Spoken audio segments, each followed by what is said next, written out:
نبی کریم صلی اللہ علیہ وسلم نے فرمایا ایک دن جنت اور جہنم کا آپس میں مباحثہ ہو گیا۔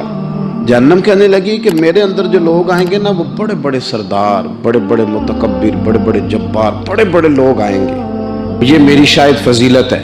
تو جنت نے جواب میں کہا کہ میرے اندر تو غریب اور فقیر لوگ ہی آئیں گے، میرے اندر تو وہ لوگ آئیں گے جو دنیا میں بظاہر بڑے بڑے نہیں تھے، فقراء، مساکین، یتامہ، یہ اکثر ہوں گے۔